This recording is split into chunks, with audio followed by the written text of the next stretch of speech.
Hello guys, welcome to my channel. This is your Gopi vlog. आरो जों मैया गफुरनिफ्राय न'आव सफैबाय मैया हराव मोनफैदों ओमफ्राय गफुरनिफ्राय फैनायाव एसे vlog लाबोदों मैयानि vlogआ माबायदि जादों नोंथांमोना नायदो भिडिअ स्टार्ट खालामनायावनो सिनेमैटिक शट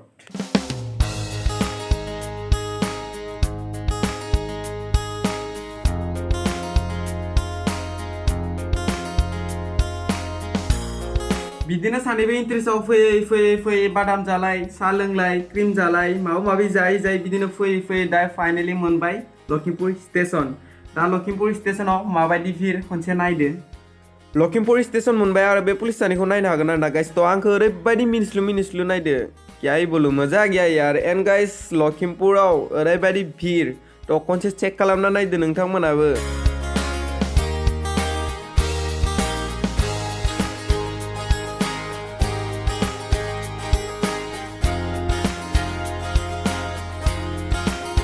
सा कापसे लाबाय आङो दायो आरो ट्रेनाव गाखोबाथाय जाय थांनो मोनाबा ट्रेन गाखोनाय बायसाखौनो मोना आरोना अबेबाफोर थांबाथाय माने आंनो एक्सट्रा जानो थाखाय 500-1000सोखौ नांखागौ आरोना आइदो थांबाथ' रायजालाय लाङो गोरलै बायसा माखौ नुयो बेखौनो जानो लुगैयो होननानै थ' गाइस गफुरनिफ्राय फैबाय आरोना ओमफ्राय दायो न'आवनो मोनहैसिगोन 6टा बाजियाव मोनहैगोन आरोना दायो 5टा जाबाय आरो 1 आवार 1 घन्टानि उनाव जों सिमेन्सापुरि स्टेशनाव मोनहैसिगोन फ्राय किजा दं ममता दुसानि पुरा जाबाय दं दहायनिफ्रायनो मा जाखो नों खोन्थालाय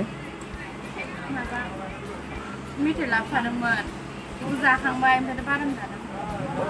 न' खिनाय जायसिगोन थांदो थांलाय बिमाजों रायजायाबानो जाबाय थ' नै पुरा खालि जाबाय फार्स्ट गाखो जेननायावथ' फुल खामोन आरोना जिरायनो जायगा गैयामोन ओमफ्राय दायो जिरायनो जायगा ओंखारबाय आरोना नै पुरा खालि जाबाय मबाइलखौ बैया चार्ज होना दोनदों थ' सोरबा लाङाबानो जाबाय आरोना जों नायसनफ्लाङाबाथाय सोरबा लानानै थांगोन थ' बेनिखायनो इयो जिरायथाबना दंखायो आरोना न'निफ्रायबो दै लाबोदोंमोन दै बथलाबो खालि जाबाय थ' फाइनालि फैयै जोङो बगिनदि मोनबाय आरो दायो न'आव मोनहैनो बारा गोबाव नांला आरोना थ' बगिनदियाव दायो क्रसिं जागोन आरोना ट्रेना 10-15 मिनिटसो लानो हागौ थ' नायग्रोनोसै थ' बगिनदि बाय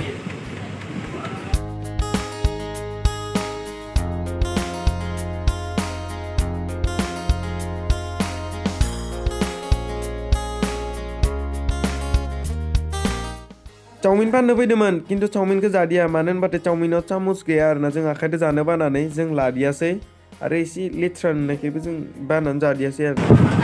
दा बेलेग फैबा जानोसै जों मैया फैनाय ट्रेना ओरैबायदि लेट फैदों आरोना मानि थाखाय लेट फैदों जोंना ममता दुसा बुंदो खनसे खोनासंना लादो बिथांनि खुगानिफ्रायनो थ' एबार लास्ट स्टेशन आरोना जोंनि सिमेन्सापुरि मोनसिगोन थ' बेनो लास्ट आरोना ओरैबायदि ट्रेना दिनै लेट खारदों गाइस गहपुराव 1:30 आव फैनो गोनाङा 2:10 जादों ना नोंगोना 2:10 जादों ओमफ्राय जोंनि सापुरियाव मोनाबिलियाव मोनफैयोमोन 5:30 सोआव जोंनि सिमेन्सापुरि मोनफैयोमोन बाट दिनै 7:24 जाबाय थ' 7:30 जाहैगोन आरोना दा गाइस ओरैबायदि लेट मानि थाखाय लेट जादों बेखौथ' मिथिया जोङो बर मोनजोब्बाय गाखोनानै ना मोनगोना मोनाखै जोङो टिकेट दानाखै नालाय ओंखायनो दिनै थांगोन खोमा मसाला बेनो आरोना थ' गाइस न'आव थांग्रोनोसै आरोना थ' बिदिनो फैनानै जोङो न'आव मोनफैबाय फंबाया मैया हरावनो लायदोंमोन दा न'आव मोनफैनायावनो जाबाय दायो टाइमा 8:20 दा जेब्ला मर्निं जायो अब्ला कलेज थांलायबाय थ' कलेजखौ नायलायदो कलेजाव माबायदि दङ जों एम्बु मा नायो नाम दंना गैला माथो नामानो गैला नाथुर अक्ट'पास एम्बु गोरान